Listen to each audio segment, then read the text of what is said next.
Turn your mind on and your TV off. It's time to hear the real truth behind what's really going on. Join Tia Severino, an advocate for truth, freedom, and spiritual growth, as she explores the real story behind what we are made to believe on her show, The People's Truth. In the next hour, you'll be exposed to shocking revelations, to lies you have believed in all your life. Together with her guests, she will unravel the facts behind the current events, health, wellness, faith, justice, and more. As Orwell said, in a time of universal deceit, telling the truth is a revolutionary act.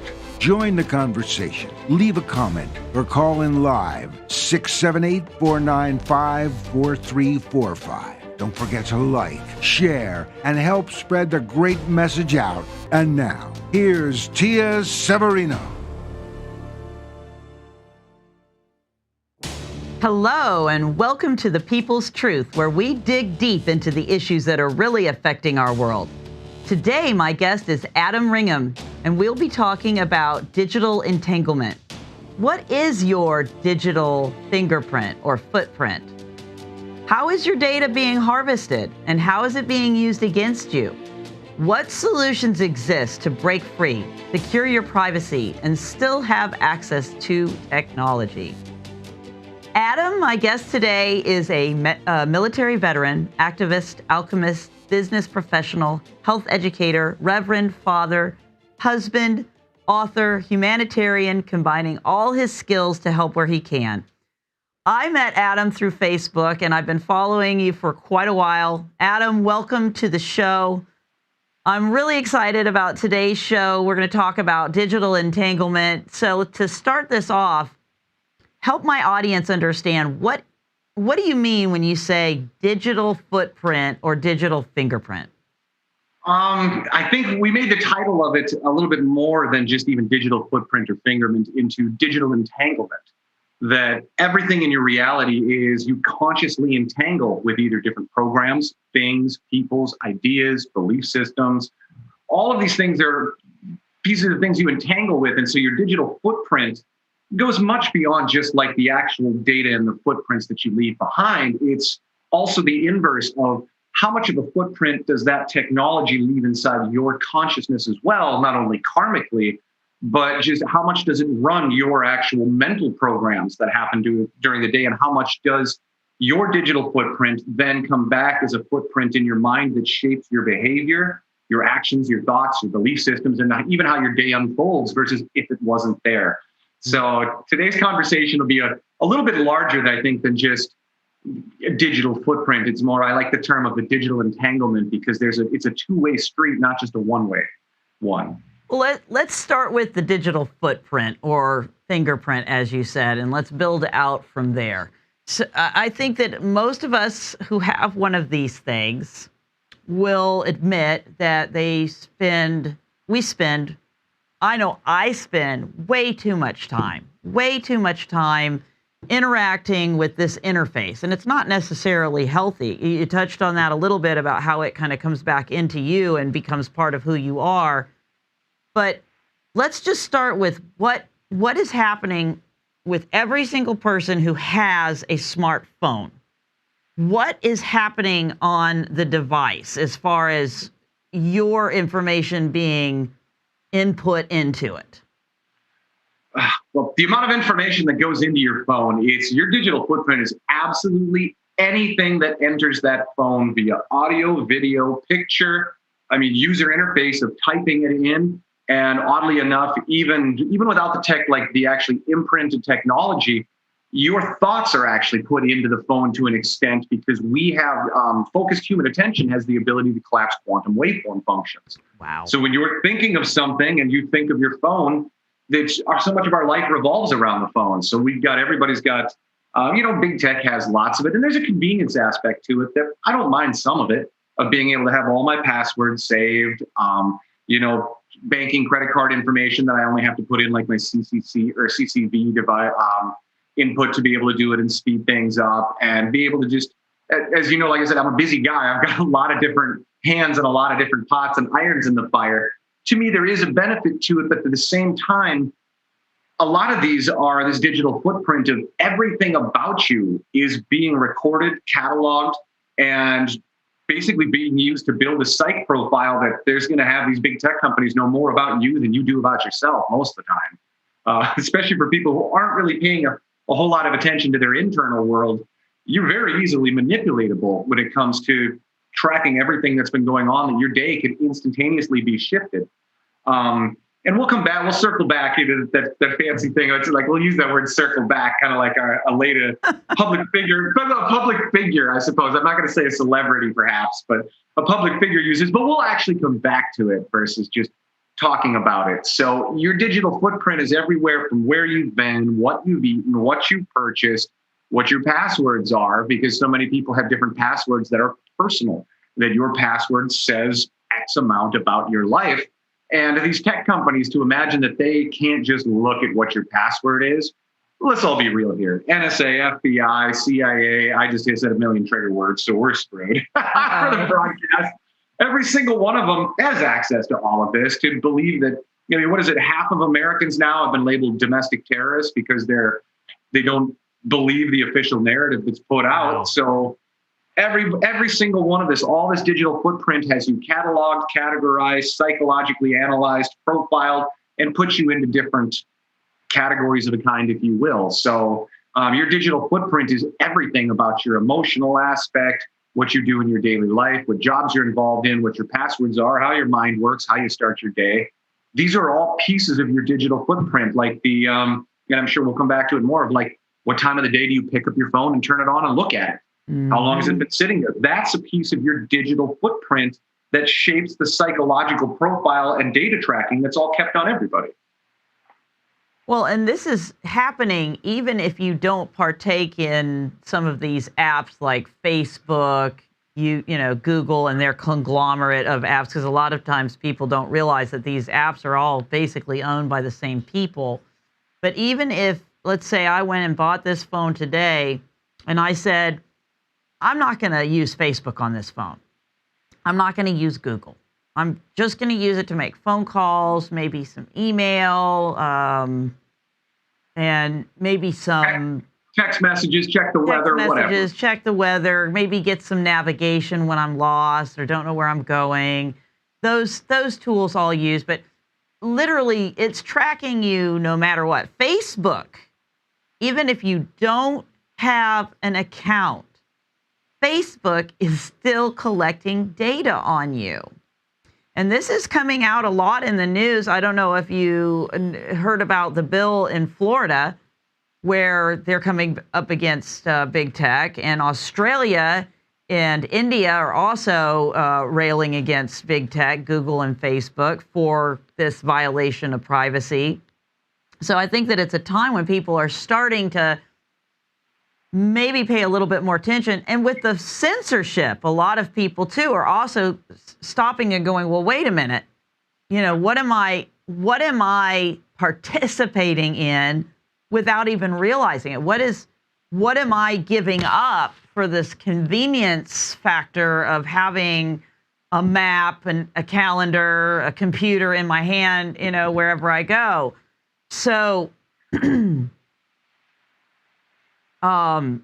let's talk more about how we start to interface with. So even if you're not using Google or Facebook on your phone's still collecting data. But what if you are interacting? Let's say you're using the whole suite of Google. You're using their Google Mail, you're using Google Drive, you have a YouTube account, which is Google, you have a Facebook account, you have a Twitter account, you have all the social media, and you're interacting on a daily basis, multiple times a day, with email, text messages, Facebook, whatever social media apps you are using. What is happening to your brain? What is happening to your spirit? There's a lot of good that comes out of it. Being in contact with people, especially reconnecting with old friends and family across the country, across the world. Those are good, and that's how they lure us in, right? That's how they get us in. So let's talk about what it's doing to your brain. If you don't mind, I'll even step back just a little bit before we come to that. Every one of these phones, you basically have two choices. You've got Android or you've got Apple. And the thing is, especially with Apple, it's very, very clear that both one of them have a framework that's installed in them, basically being like our operating system, runs on whatever version, the Android or the Apple iOS. It all has a framework that's installed in it, meaning the whole thing runs off their stuff. That's all there is to it. So we sit here like this whole phone, even if I never put Facebook, never put Google, never put anything else, Google's still in it. Like it's literally in its core root of what's in it. And we'd be lying to ourselves if we were to say that the big tech companies such as Apple and Google and everything else don't give different government agencies direct backdoor access into everything.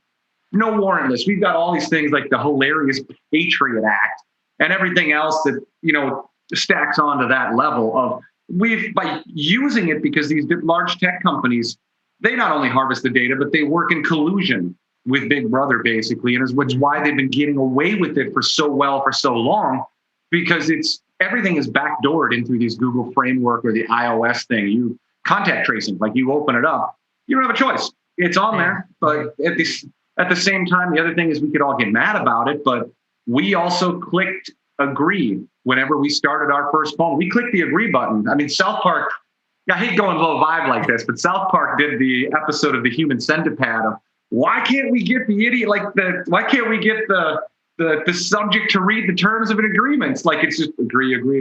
Whoever reads them? Nobody ever does. So it's all right in there that, yeah, we can do it. Too bad. Don't worry. We all clicked agree. But basically then moving into exactly what does this start doing to your brain?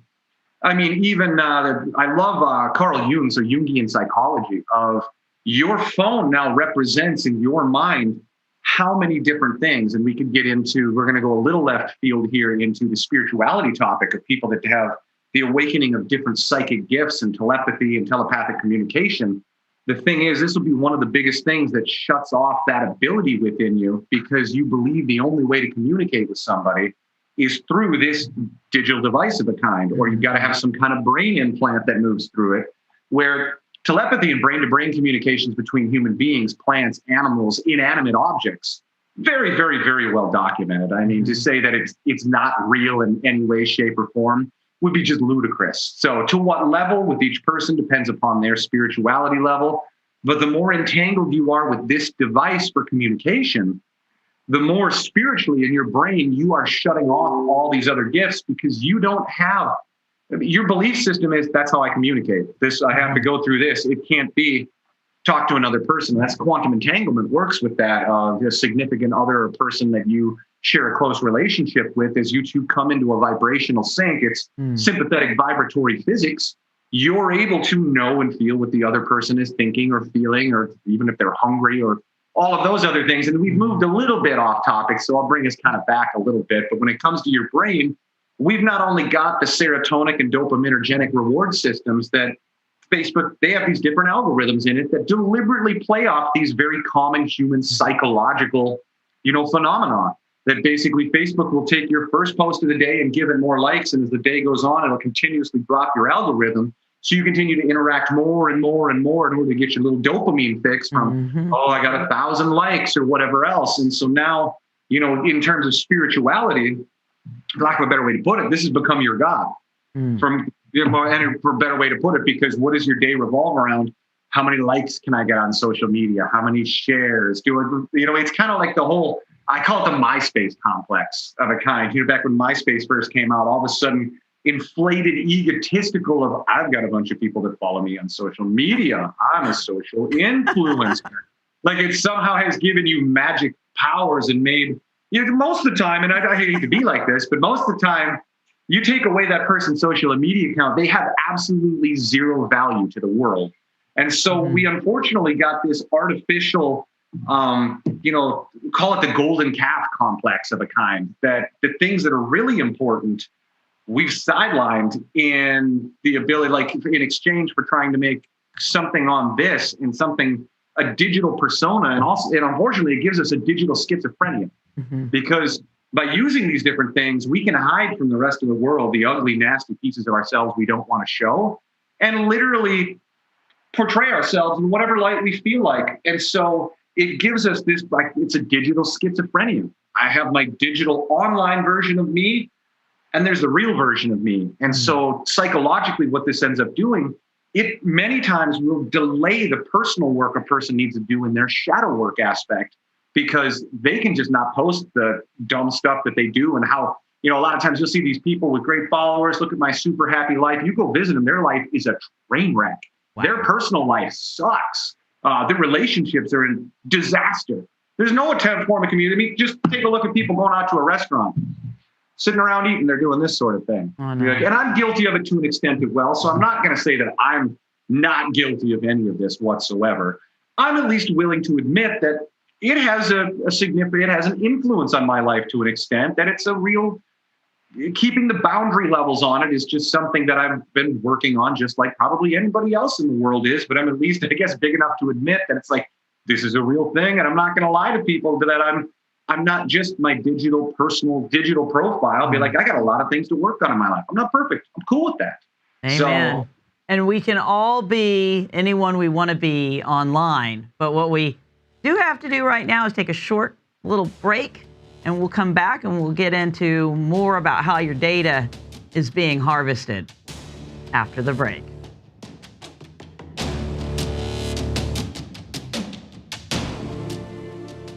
The time to defy the modern agenda is now.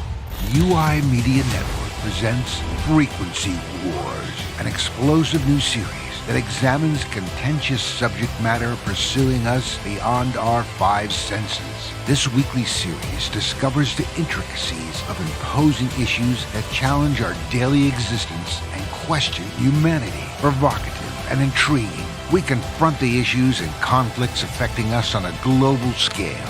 Manipulation, manpower, or others simply controlling your mentality. The commentary and guests will shift our paradigm and defy the status quo. In 1979, the so-called father of Israeli intelligence, a guy called Issa Harel, told an American journalist that there was going to be an Islamic attack on New York's biggest building. Bill Gates, he is publicly saying we should consider microchipping all of humanity so we can track their vaccination status. What you see in movies like The Avengers, that's actually true. What will you believe? Frequency Wars challenges perception to take back your sovereignty.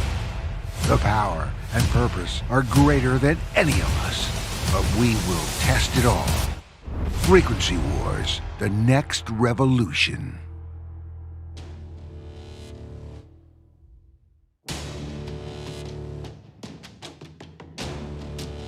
Welcome back to The People's Truth. My guest today is Adam Ringham, and we're talking about digital entanglement. Continuing our discussion, let's talk about exactly how your data is being harvested. Adam. Okay, so exactly, I'll kind of reiterate just a very short amount of how at the very beginning we talked about.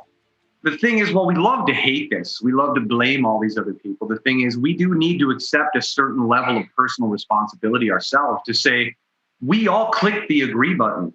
We all bought the phone, said, I agree to it, whatever. Every time you turn on Google Maps, it's got this whole blah, blah, blah, blah, blah. You click, I agree. So every time you turn your GPS on and off, it tells you that. But you don't have to turn on your GPS in order to be digitally tracked. I mean, it can be turned on hidden behind the scenes, or there's just triangulation via cell phone towers, via signal pings, which happens all the time. That's just built into Google's framework. Mm-hmm. That's just all there is to it. So but as much as we have a love-hate relationship with it, I don't want to, just press blame off onto everybody, somebody else and take no responsibility for it.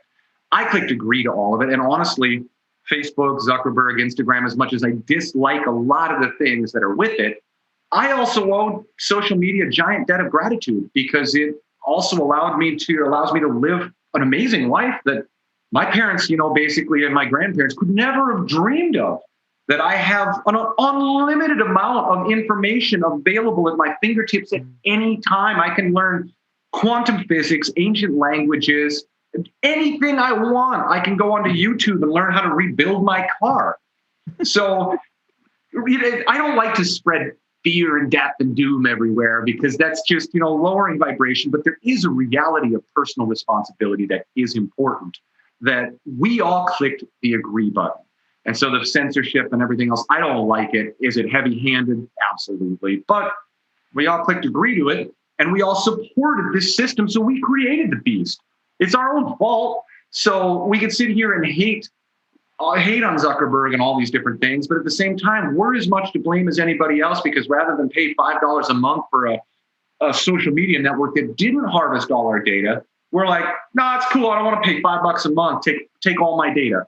So like Instagram's terms of service that came updated, and they're very vague in so many of the things that even if you ask them answers or questions, their answers come back basically in cryptic, like as cryptic as humanly possible, meaning it makes as little sense. And it says, it's like they have spies running it, being like an interrogation thing. To be like, you ask them a question, be like, okay, Instagram, I have a question. You said you're going to take my photos and you're able to use them when the app is, when I use the app, but define using the app like running in the background. And you say you take my photos, are you taking the ones that I took and posted, or are you taking all of them? They'll come back and answer, be like, well, we need to process your data appropriately. And if we can't, you'll be unable to use our software. So they have access to all of it. They have access to all of it. And they basically just were like, you didn't ask the right question, so we're going to give you a really, really stupid, actually even intelligent answer to be like, I didn't say anything back. So it's, you got Google Drive, every single one of your photos you agreed to have fully analyzed that you can analyze by the tone of somebody's skin, how their smile looks. One of the things that, and this is jumping ahead a little bit, but we'll get into it. You'll take, say, a guy cruising Facebook. There is a nefarious AI technology that is put into this at a sub-level that there's not a lot of people aware of. So you'll take, say, an individual, married individual, whatever, as they're scrolling through, they'll watch your pupil reaction to, say, some type of girl that comes on dressed scantily. They'll keep all of this data to be able to profile you exactly into what type of women or men that you like, what color of clothing do you like them wearing, what area of their body, what sort of pupil reaction to any ad that comes across your newsfeed. All of this can be used. All of this can be used against you. Wow. Or for you. And so, I mean, there was back in 2017 or something, Facebook got hit with a very small fine, but they literally targeted individuals that they altered their algorithm to show nothing but depressing stories, and people ended up killing themselves because it influenced their behavior and their mood. Mm-hmm. So I jumped ahead a little bit, but the other thing that's part of Facebook and Instagram's terms of service is if you use that app on a phone, you have agreed to, via your wireless network in your house, any other device connected to that network, they now get access to. What? So my computer doesn't have a Facebook app on it, doesn't have an Instagram app. I've got, a tablet and a TV and all these other things. Everything that doesn't even have Facebook installed on it, you've agreed they can have access to all that data via your network. And it's built into every one of the devices into their either Google framework or the iOS framework that it runs on. So when we talk about harvesting, we're not just talking just the device you're holding in your hand that comes out along with you. Oh, no. You come back home, it'll sit here and chew up your bandwidth and all these other things, uploading all the stuff from all your devices that you've literally agreed to. The mouse clicks and moves on your screen will be recorded to what you're moving, what you're clicking on, how long you hover over something.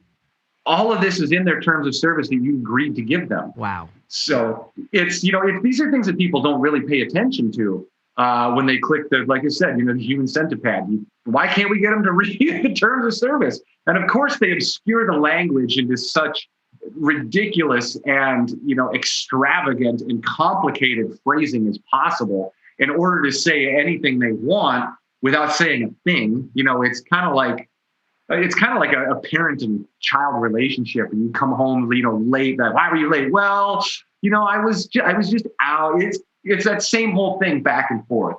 So there's that aspect. There's the camera. The cameras can literally read body temperature, emotional reactions via heart the rate. body temperature. Heart rate. I mean, you get all these people start putting this silly crap on their arm that they're like, oh, look, I slept so great last night and all these other things. the other thing we're going to look at, and this is going to go a little bit more left field than a lot of people are prepared for, but how do you think all the smart dust that's being sprayed is going to be interacting with this network? When you carry this silly little humdinger around, it is in super close proximity to all of the smart dust that's been either injected or inhaled in your body, ingested, all of these different things. So nanotechnology, I mean, let's not lie to ourselves. It is way more advanced than people like to admit or like what's happening. HP admitted they wanted to put like 6 trillion sensors, and we're doing it into the environment to monitor absolutely everything in real time.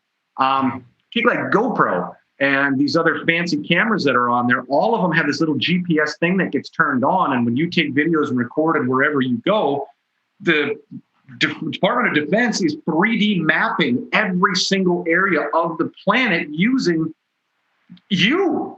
When you go out and do your stuff, you're 3D mapping the caves you go in, the buildings that you're inside of, the national parks and monuments and the canyons. This is all fed into the giant network that 3D maps everything. Wow. So this data, and it's all in the agreement. I mean, they told you, just no one cares. So the problem is, once again, like I love to play the blame game, but the problem is we have to always turn that mirror back on and be like, well, who agreed to it and who did it? For the sake of convenience. Which, and I'm as guilty as the next person. I got a 6K drone I picked up that I'm going to go out flying around for a Veterans Healing Center I'm scouting and all this other stuff, and I get it. Like it is what it is. So it's just important to be aware that this is the level of what we're looking at when we have a Google Framework network installed, when we have an iOS network installed. We were just talking about Alexa today from Amazon of, Alexa, turn on the lights, and boom, they flip on the lights. Well, the thing is, every one of us have an Alexa in our home. It's just some of us are more conscious about letting the thing, entangling with it further than others. I'm like, I don't want no Alexis and Google, like Amazon's crap, turning on my lights and all that other stuff. And it's like, well, why not else? It's listening to you. Be like, guess what? This thing's been listening to you from day one. Every single. Sorry. Can we just briefly? I want to bring up something for those who may not be aware. A lot of people don't understand that there's a come up story. Like Bill Gates, came up with a computer in his garage. If you believe that, then I've got some oceanfront property in Utah, and Mark Zuckerberg is another one where his come up story, I don't buy it. Okay. I don't buy that this geek came up with this social media idea. Look into DARPA's LifeLog. If you've not heard of DARPA's LifeLog, this was something that was being developed that was the purpose of it was to literally track every single thing you do and to get civilians to participate in this, entering all their information willingly. DARPA's LifeLog was shut down on February 2nd, 2004. It's February 4th, 2004, because it's 2/4/2004. The same day that Facebook was born. LifeLog was shut down the exact same day Facebook was born. I posit to you that Facebook is DARPA's LifeLog, and that they have accomplished their stated goal, which was to get us to document every aspect of our lives. Everything. Everyone. Every phone call we make, every video we watch, every meal that we eat, all of our contacts, all of our interactions with those contacts, emails, text messages, the entire pictures, everything. We already know Facebook uses facial recognition. That's how you can tag your friend in a photo, because when I went to tag you on the post I made about this show, and I went to tag you, it knew who you were. It knew your picture was you. So this is, you have to stop for a second and ask yourself, is this Is this nefarious? And have we all just willingly lined up to give them access to every aspect of our lives? The answer is yes, but how many were aware? And that's why we're bringing this show to you today. We're going to take another break. When we come back, we're going to talk about how your data is being used against you after the break.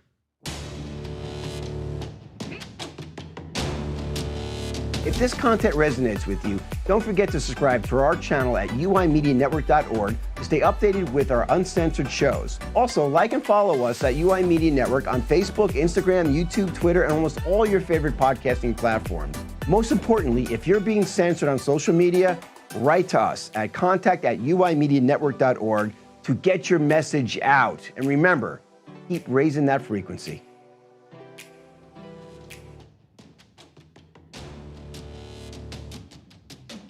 Welcome back to The People's Truth.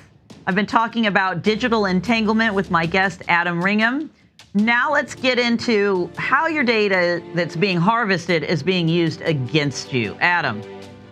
Okay, so the data harvested in all the ways that it's either actively being used against you or actively being used against the collective. Not a lot of people are going to love this perspective, and I'm just going to say it's the possibility and explore it and see what you think. But QAnon, or Q, was somebody made a very, very great argument that it's actually just an AI device that's learning emotional manipulation.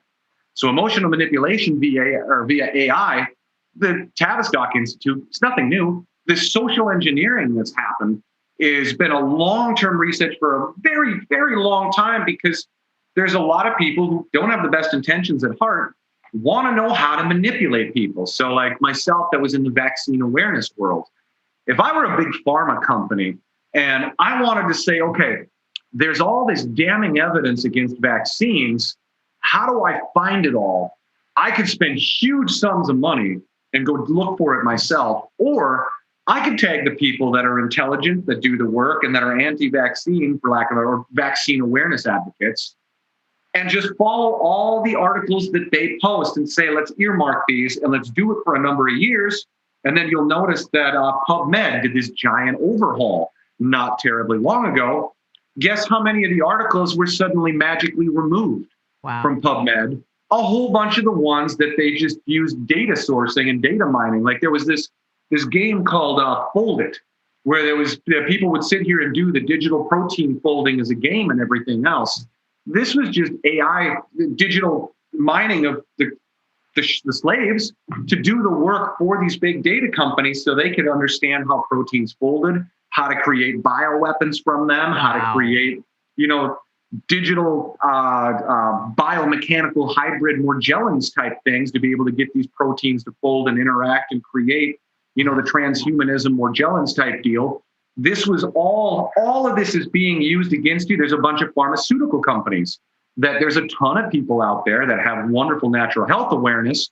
Every post you put out about natural health supplements, that you string this data together for them of saying this supplement with this supplement does this in the immune system, blah, blah, blah. Pharmaceutical companies will just pay AI programs to follow whatever you're doing and be like, this guy's onto something. Let's make a drug out of what he just discovered. Wow. So that's used against you there. Every reaction that you have, whether you react to something with your little finger tap or not, to every news feed story that comes across, your camera's watching you react to it, your pupil dilation, your body temperature, your facial expression, how long you stare at it, what words you stare at on the screen. Wow. Every single one of these goes into a psychological profile, into this gigantic data network that's processed via gigantic quantum AI that moves at blazing fast speed. That's, it's the equivalent of a whole lot of us put together being able to say, okay, this person, we can go this deep into pupil reaction, where they hover on words, how much they understand of it, how the eyes track around the screen to be able to learn things via which words are they picking out. All of these things go into your psychological digital profile that has X AI assigned to it. You've got different AIs for different social engineering, for different reactions, for different complexities that say, this person's super intelligent, we're going to put them up with this kind of AI that's going to harvest and feed all the different types of stuff that they do, versus, Junkie Public that looks at cat pictures and whatever else. So they just alter your news feed to be like, here's a really easy way to keep this person from paying attention. Right. More cat videos. Right. And so these things. And so it was all designed for years to learn how to emotionally manipulate people. So you take a look at some of these COVID vaccine ads that come out or whatever else they had one, and I'll give it to them. It was very emotionally it was emotionally wrenching, where they took this COVID person and they had like this person on a ventilator, and they're like, your grandma's being killed by you not wearing a mask. So people could learn how to do this, or you could just make an AI program, put it all together for you, because AI, I mean, the technologies that we have are 30 years beyond what they released to the public. I mean, the military super soldier program and all these other happy things that encryption, the entire encryption thing is a joke. Signal, it'd take a quantum AI, a quantum, computer under a fifth of a second to break Signal's encryption at best. I mean, encryption is broken. A friend of mine, Robert Edward Grant, actually absolutely destroyed the encryption process with some of his inventions. That there is no encryption process that even works anymore. Blockchain encryption, little different story, but your standard, even like a 4K 128-bit encryption, it can be cracked in literally, even with a standard computer, in a couple of seconds now, based on the stuff that he's released. So, well, and one of my thoughts about that is, how would you get the data that people don't want you to get? Why, you would create a platform and tell people it's encrypted so they can say whatever they want to on that platform. It's safe. And there you go. You've got access to what people feel is important enough that they need to have some kind of encryption on. Yeah, and so you're exactly like Elon Musk says, oh, everybody get on Signal. They're like, I got my own opinions about the guy. I don't wish him any harm, but anything he's promoting, I want no part of. But he comes out, yeah, everybody get on Signal. It's this private company where, but listen, the details of who this private company are very obscure, and where their funding comes from and all this, and what sort of agreements they have behind that. Well, now too, if you tell everyone get on Signal, they start going on there just for their things they don't want to share. Well, now you know all about this person and the things they don't want to share in an encrypted network. The company's got an encryption, be like, they give away the keys to all the DOD, like candy. It's Halloween. Come on over, guys, trick or treat. This is the stuff they don't want you to know about. They think they're safe talking about it here.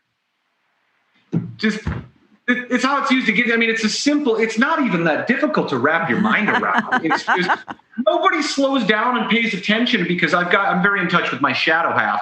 So the inner asshole in me is like, well, if I wanted to do something, that's what they're doing. Because if I were that big a dick, that's how I'd do it too. I just don't want that kind of karma, because I understand that that's not the direction I want my life to go. I spent a period of my life in a very dark time. I'm not interested. I like this other version, this other aspect way better, because I don't want to have to come back and deal with I screwed about 1 billion people over by being a dick for a couple fake money. Oh my goodness. Yeah. So so the way it's used against you, each one of you, and let's say we have an activist who's causing a lot of problems on the social media world. We can't just kill these people, because that's way too suspicious. What do? We start influencing their behavior to get them to screw their own life up. Right. You take a male activist individual. What do? You keep his newsfeed full of scantily clad women, so his brain's always churning with that sort of thing. So he goes out and does something stupid, destroys his life. Or you take some kind of woman that loves. I mean, there's a million different ways to manipulate people, or even if nothing else, just distract them. Well, the honeypot has been a tactic that's been used for forever. Now we have people that catfish, so you could certainly distract members of whatever sex or sexual preference to, just engage them with individuals or even AI that are there just to trip them up. And I think the most effective weapon that they have against us is that this is a time suck. Every minute that I spend scrolling on Facebook and commenting and, trying to think of what I'm going to post next so that people will, see what I'm posting and interact with my posting, that's time that I could be writing a novel. I could be out in the community talking to somebody that actually I could make an impact with, because as much as we think we're making an impact on social media, as much as we think that we can influence others on social media, there is still a disconnect. You don't get that person-to-person contact. What's happening to our youth is they're living out their lives online in a fantasy world, really. And they're not really interacting with people in the real world. And then when they do, they have no social skills. And, well, I mean, let's face it, more than half of our kids coming up now have some kind of learning disability due to toxic food, toxic vaccines, all these toxic exposures. And they're living their lives in, on their devices and not actually out there interacting with the world. It's frightening to me. What world, I'm old enough now that I can worry about the world that will be left over for my children, and God willing, if I have grandchildren. And it's frightening. And people they're not awake. They're not aware. And I just don't think you can wake people up this way. I don't know. I don't think you can. I do have people contact me and say, thank you for the things that you share, because of the things you share. I didn't vaccinate. My grandbaby's not vaccinated. And those are the moments that I live for. Okay. But how much investment of my time and energy, how much entanglement karmically am I involving myself in order to get that one or two people telling me you saved my baby or you saved my grandchild, or because of you, I'm not going to get a vaccine? I'm not sure that it's worth it. It's 100% worth it. But couldn't I make an impact like that in the real world? And couldn't I impact more people if I was really interacting with people instead of with a device? Yeah, and think of the trillions of hours that have been stolen from children, from people's parents. And I'm guilty of it to an extent, don't get me wrong, but trillions of hours of parents not being with they're at the park. The kids are on devices, the parents are on devices, everybody's distracted, everybody's living in a virtual reality. They're not really in touch.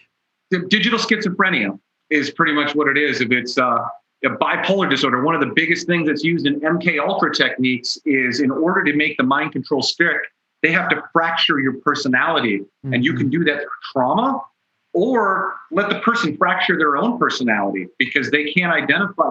They don't know which is which. Right. And then you get multiple social media sites now, Facebook, Instagram, Gab, MeWe, blah, blah, blah. Each one, people start fragmenting their consciousness even more. Yep. So the MK Ultra is driven home even harder. And so when a person doesn't know who they are, they're very easily manipulated by mind control, because they don't even know who they are. They've got 7 profiles that they run, and we're not even talking if you've got business profiles on multiple different things. So the problem is it's that conscious level of awareness and responsibility of the energy investment return of.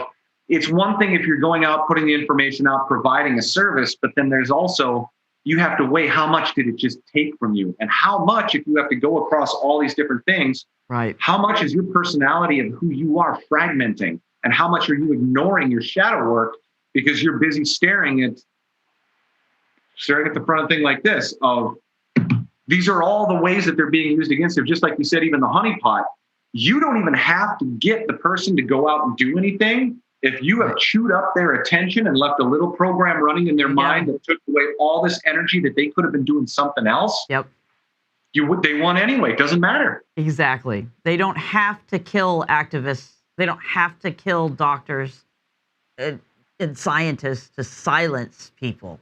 They can quite literally drain you like a vampire, and you're doing it.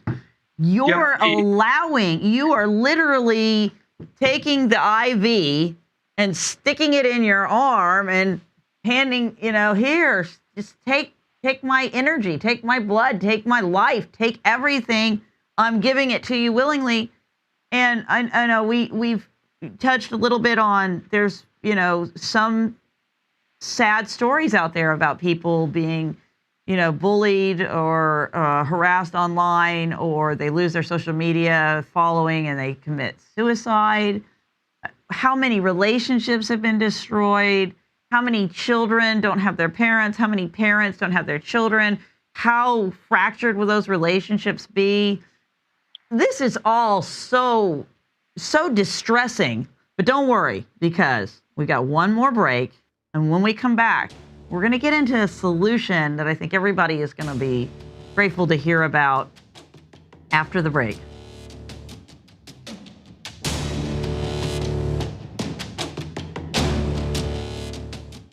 I believe when we look back at this, this will be a tragic moment in American history, not because of a virus, because of how we dealt with it. I believe you will see more death and destruction clearly from the lockdowns and the masking than you would have ever seen from the virus.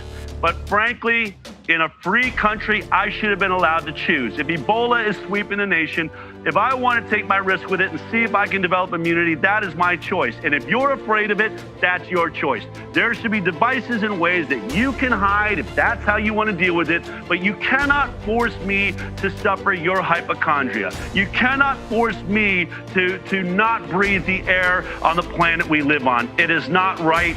And this whole idea that your health is my responsibility, I don't believe that that is true. But let me be perfectly clear. If your health is my responsibility, then I'm not starting at the moment that your alcoholism and your cigarette smoking and your Dorito eating, McDonald's eating lifestyle led you to heart disease, cancer, COPD, and diabetes. And at that moment, you now sit in a high-risk group to a common cold that isn't going to affect me, but could kill you because your immune system is shutting down. If your health truly is my responsibility, we're going to start earlier. We're going to start when you walk out of the grocery store and I see Doritos and Coke and orange drink and Fruit Loops and all the crap I see people giving their children, and I'm going to call that child abuse. Go ahead, eat, drink, be merry, but don't make your health my responsibility.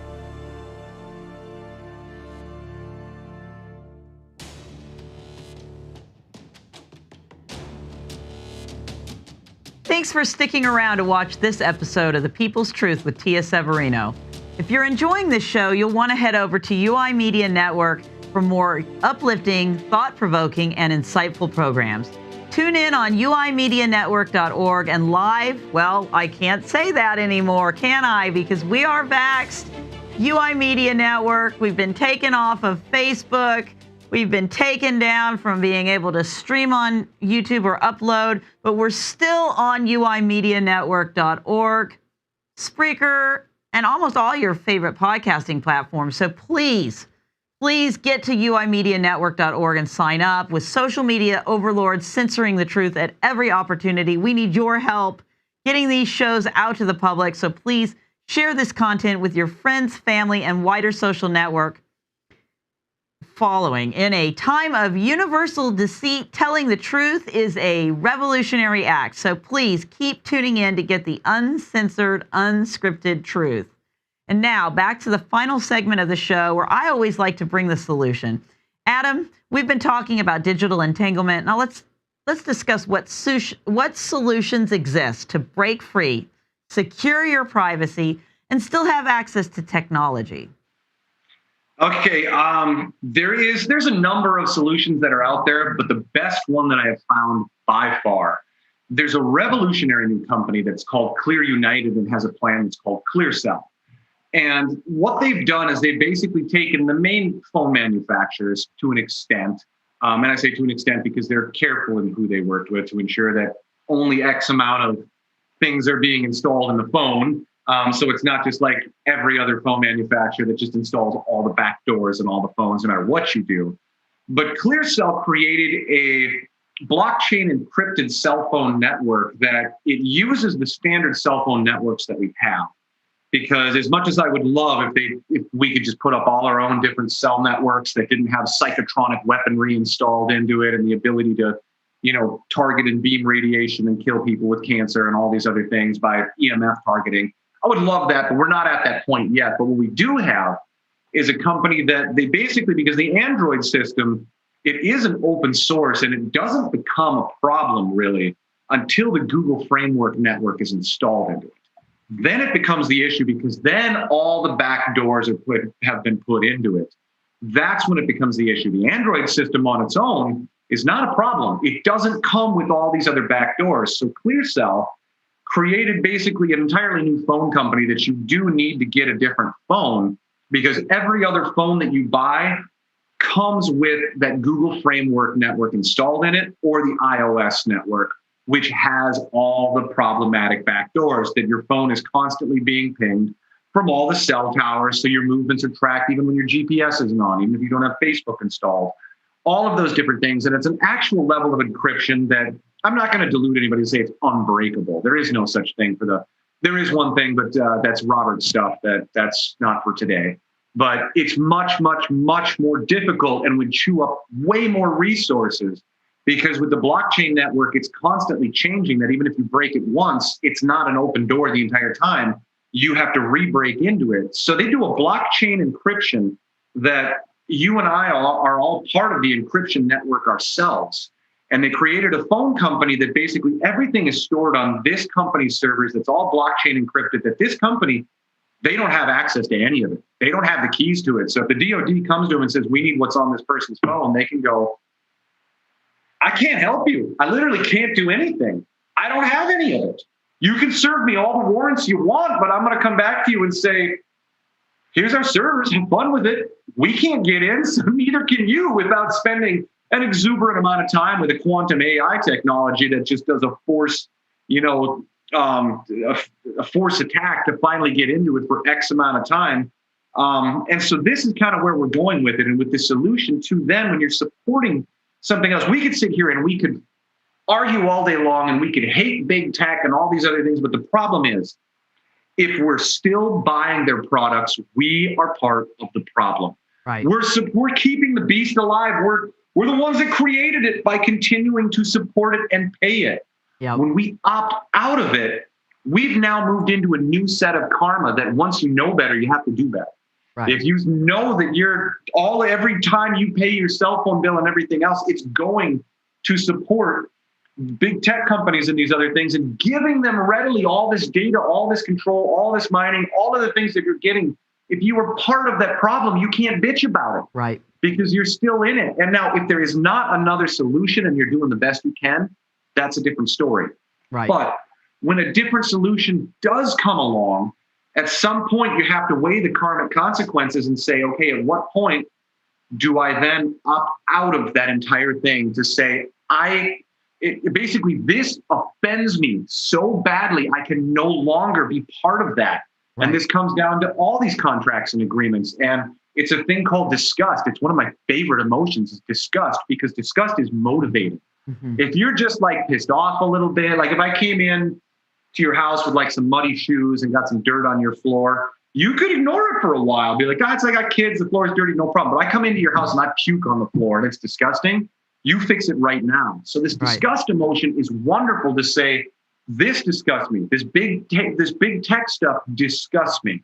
And will I interact with it to some point through social media for businesses and whatever else? There is a level I'm willing to accept. But when something comes along that says, I have a solution to get out of a lot of it, right, so I don't have to be part of the problem, I don't have to be supporting it, I can just pull the IV out of my arm, being like, you at least don't get as much. Being like, we're going to start cutting you off. Right. That's where we get it into. So this ClearCell network basically is, they have a new phone program that is blockchain encrypted with all of it that does not come with this stuff. So the phones do not have the Google framework built into them. So this is basically a de-Googled phone that runs on a network that is encrypted and does not track. Can you talk a little bit about the phones themselves? Because I'm sitting here with my Note 8 phone, and I believe I got this back in July or August of last year. And so I'm still paying it off. And I'm with, one of the big cell phone carriers. And I decide I want to opt out. So what are my choices? The choices are, I've still got my Note 9, I think it is, that I bought forever ago that I magically have only broken the screen once. Don't ask me how that happened, but so I've only broken it once and I still have it because it's still functional. I just haven't completely switched over all the way, but the transition is happening. And it's, I want to say like a 6.1 inch phone, but I got my Clear Cell Network phone about a month and a half, 2 months ago, and it's a 7.1 inch screen. So it is a gigantic smartphone that I love, that is huge. It's pretty dang fast. But the other thing that it comes with it, in their basically operating system that this runs on, if you go to a website, every website that you go to through the cookies basically will ping you with all this data, all this tracking, all this other stuff that the reason everybody whines about, 5G is so much faster. Listen, 4G is blazing fast. The problem is everything you do on your phone is communicating to 50 other websites besides the one that you connected to. This one you can watch in real time. When I open my phone and go to a website, it'll show me how much is being blocked, being like cookies, spyware, extra ads, you don't have all the little Google ads, Amazons, all this digital footprint that pops up advertising everything to you because it blocks all of it. On top of it's not installed in the Google, it's not Googled. You don't have that in the core basis of your phone's operating system saying, track me, take my data, use it, sell me crap, sell it, make a whole bunch of money off of me. Like your average person makes Google, I don't know how many thousands or even tens of thousands of dollars per month. And I'm not talking about the phone payment you make. I talk about the ad revenue that they sell. Right. No, I heard something really good on this topic today, actually, just a little while ago. It was Steve Turley. He's got great little 12-minute clips, and he was talking about Australia and India fighting back, and he really honed down on this. He said to Google and Facebook, you think you're interacting with this free platform, but you are not the customer. You are the product. Because when I go on Google and I search for black patent leather knee-high boots, every time I go on Google Chrome now for the next 2 weeks or 6 months or however long, I'm going to get ads for black patent leather boots. And the truth is if I talk about wanting to buy a pair of black patent leather knee-high boots enough times in the presence of my phone, those ads will show up even if I don't type in. So when I go to make an internet search with this phone and I search for black patent leather boots, I'm not going to be seeing those ads every time I go on the browser again for the next year, right? Yeah, and that's exactly right. They don't sit and record the conversations. Now, if you install Google and Facebook and all this other crap on it, well, yeah, you can have that option. But if you do that, you then get the option to disable way more of it, saying, listen, I can go halfway. I'll still use the Google platform and whatever else in it, but it's automatically going to block all of that stuff. And you can selectively, through Instagram and Facebook and you can shut off a lot more features than you can with the other phones. So you can even meet halfway saying, well, all right, because you're worth a fortune to Google and Instagram and Facebook. You are worth a fortune in the data they can sell from you to advertisers to make this different money from it. And there's another thing that not a lot of people understand. When I said digital entanglement, we talk quantum entanglement because we, as our consciousness, are holographic quantum computing machines. Well, we have a liquid crystal display. And the inside of this, we have a quartz crystal that runs off the processor. We call it, Silicon Valley. Silica, quartz crystals are made of silica. Right. Through quantum entanglement in your sphere of awareness, by touching this phone, thinking about this phone, you will actually, if it's built into the operating system of the actual phone, you don't even have to say the black leather boots. If you are thinking about it with your sphere of awareness, that influence hits the crystal, and through that focused human attention collapse quantum waveform functions. And because the programming is built into that Google phone, your thoughts will actually bring those ads up without saying a damn word to it. That's crazy. So, and each person's level of psychic capacity plays a role in how much it will or won't show up and how much information do you as a consciousness are you able to process at a given moment. also makes a difference, and how much you interact with your phone makes a difference. But and this isn't a point that I want to use as a selling point, but that operating system doesn't have this built into it. So your consciousness in your sphere of holographic quantum computing interacts with this differently, because also the company is a B Corp that puts people, planet, and profits all on the same level. And the company as a corporation donates all corporate proceeds to charity, to where they're working with growing food in places, having mobile storage batteries. Texas just showed us how we have to have another digital or a power backup system. So they're creating all these other things that are charity-based foundations to be able to give this money away. So your karmic entanglement that you're now talking, instead of supporting giant Google tech and all of the negative karma that comes with it, because it's e pluribus unum, what I'm guilty of, you're guilty of. So when you're supporting Google, when you're paying them, you're guilty of everything they do. Oh my God. By contract and agreement. Well, So- you're going to have to break free. And unfortunately, I'm going to have to break free from the conversation we're having, which is an amazing conversation, because we are out of time, Adam. Can you believe it? An hour I always do this. I'm sorry. completely gone by. For folks that are wanting to find out more about the company, it's called Clear Cell. And get in touch with me, and I can help you get your own Clear Cell phone. I love you guys. Thank you so much, Adam, for coming on the show today. And everybody, have a blessed weekend, and be good to yourselves and be good to each other. Bye.